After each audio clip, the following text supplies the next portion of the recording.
Alhamdulillah. Nah, di dalam pembelajaran hari ini kita akan membahas tentang peran tokoh ulama dalam penyebaran agama Islam, metode dakwah Islam oleh Wali Songo di Tanah Jawa. Nah, hari ini Ibu akan membahas tentang penyebaran Islam di Tanah Jawa khususnya ya. Nah, sebelum itu tujuan pembelajaran hari ini adalah yang pertama untuk kita memahami apa saja metode dan strategi yang digunakan oleh Wali Songo. Kemudian siapa saja Wali Songo itu, kemudian hal-hal apa saja yang bisa kita jadikan teladan atau kebiasaan mengenai cinta damai dan toleransi. Oke, langsung saja kita ke materi pertama.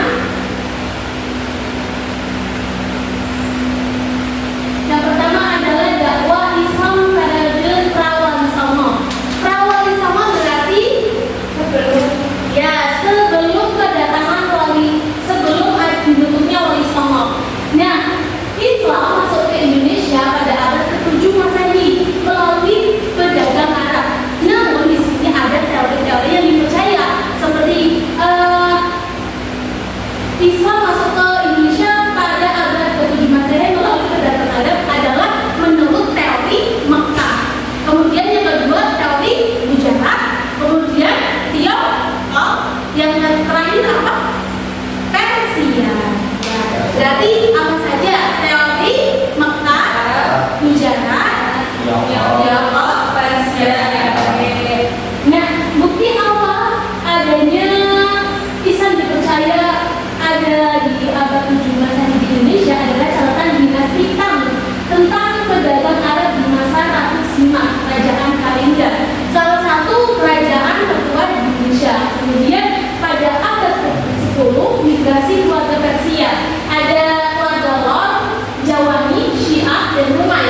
Mereka itu membentuk suatu keluarga. Kemudian sekarang ini ada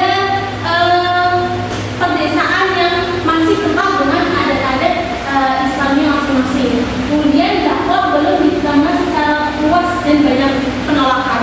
Nah, perlu kita ketahui bahwasannya sebelum adanya Islam di Indonesia, Islam itu masih menganut agama apa? Hindu dan Buddha. Nah, pada masa itu masih ada kerajaan-kerajaan besar seperti apa? Majapahit, kemudian banyak ya, Singosari dan lainnya, gitu ya.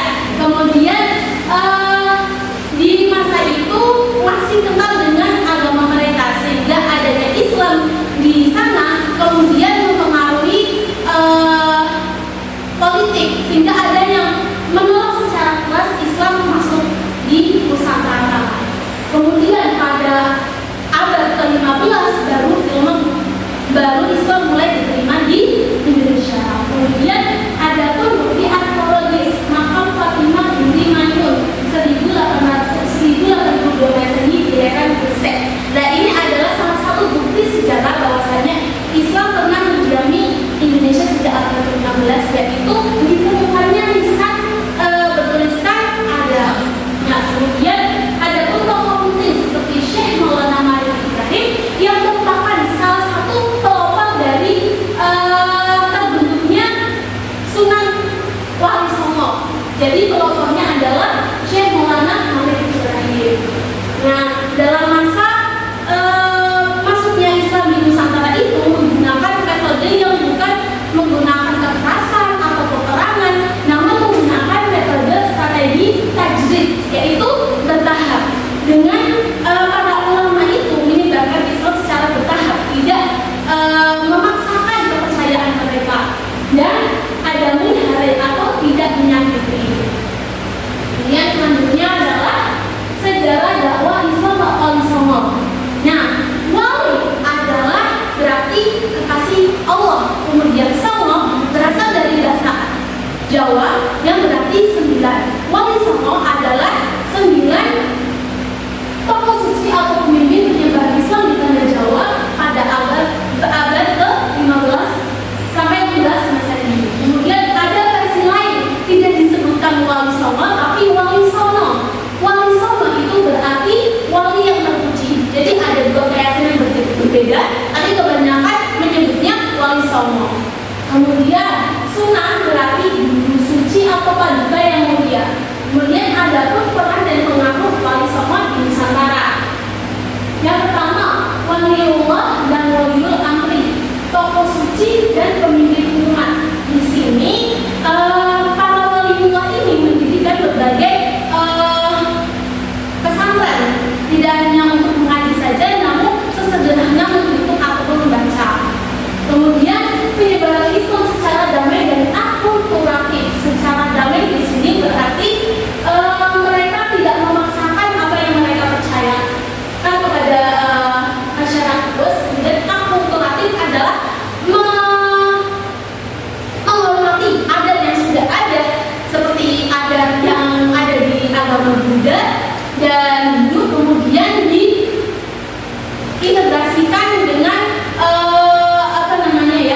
menyebarkan agamanya, menghormati kepercayaan yang sudah ada. Kemudian nilai dakwahnya itu terkhusus di daerah Jawa, yaitu Cirebon, Demak, Kudus, Muria, dan Gresik, Surabaya, dan lain-lain. Kemudian yang terakhir adalah metode dakwah Wali Songo. Nah, di sini Wali Songo itu berkontribusi besar dalam penyebaran Islam di Indonesia, membentuk masyarakat Islam dari pesisir hingga pegunungan, sehingga transisi dari budaya Hindu-Buddha ke budaya Islam serta dakwah dengan pendekatan damai, kultural, dan spiritual. Metodenya ada di antaranya ceramah. Beliau ini menyampaikan ajaran Islam kepada massa, mendiskusi dan tanya jawab, membangun pemahaman dan toleransi.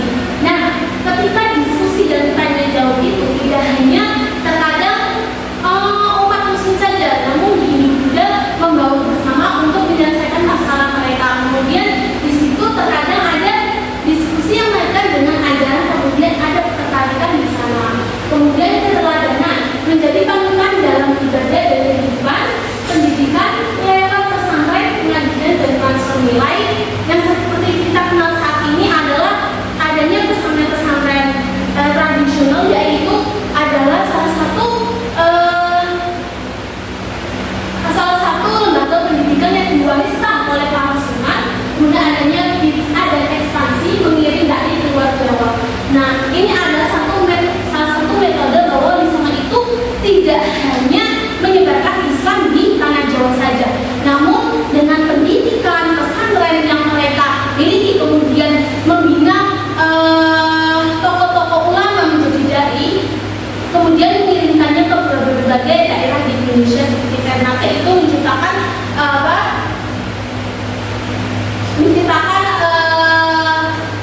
komunitas muslimnya baru di daerah lainnya. Kemudian yang keenam adalah kesenian, wayang, gamelan, syair dengan pesan Islam seperti yang kita kenal. Kalian kan pernah main juga sungi ya? Terus apa ada bapak lagi? Ya, betul ya, banyak. Kemudian yang terakhir adalah silaturahim, menyebar Islam lewat hubungan sosial yang lembut dan santun.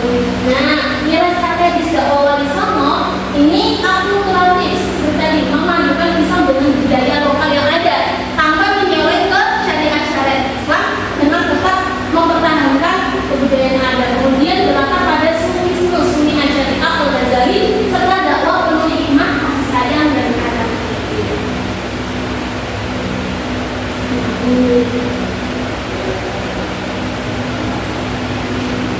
Oke, selanjutnya itu akan menanyakan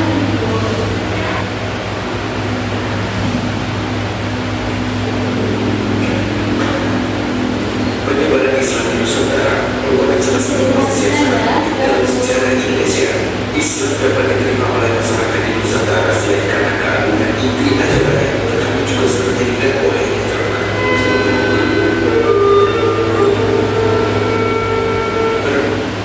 Maka aku bagi masuk dan negara semuanya bergelar sunnah yang merupakan gelar kehormatan sekaligus gelar guru spiritual yang memiliki sejuk maka percaya. Sudah perhatikan? Oke, kalau gitu kalau sudah memperhatikan semua, di sini ibu akan bagi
juga menciptakan berbagai bentuk seni pertunjukan bernapas Islami seperti gamelan, wayang, dan tari. Ia juga membuat baju takwa sebagai simbol pakaian Islami dan memperkenalkan konsep Islamkan. Pendekatannya sangat toleran dan akomodatif terhadap budaya lokal sehingga dakwahnya diterima luas oleh masyarakat Jawa. Terus Sunan Kudus menulis berbagai kitab berisi ajaran Islam dan menjelaskan topik-topik agama secara ilmiah. Kemudian Sunan Muria fokus pada dakwah-dakwah di daerah-daerah pedalaman. Oke, berarti aplaus buat kelompok 1. Silakan kelompok 2.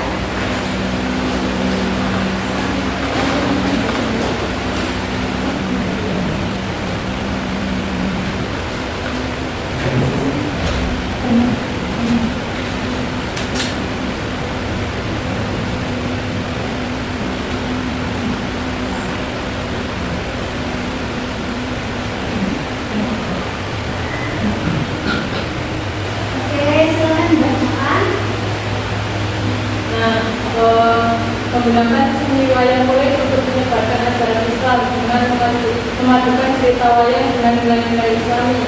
Itu adalah cara dakwah dari Sunan Bonang. Kemudian menekankan pentingnya akal sosial dan kepedulian terhadap kaum miskin. Itu adalah cara dakwahnya dari Sunan Derajat. Kemudian cara dakwahnya dari Sunan Muria itu adalah lebih fokus pada dakwah di daerah pedalaman.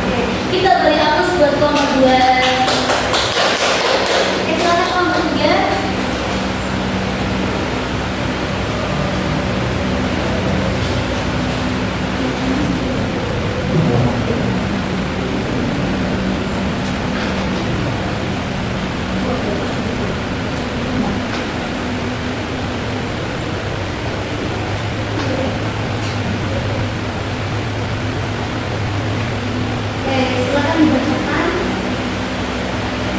Tadi melakukan dakwah melalui jalur kekuasaan dan pemerintahan yang mengikat dengan keluarga kerajaan dan menjadikan Kesultanan Cirebon sebagai pusat dakwah Islam di Jawa Barat. Sunan tadi juga ikut aktif berdiplomasi dengan beragam kerajaan di Nusantara dan luar negeri sambil menyebarkan Islam.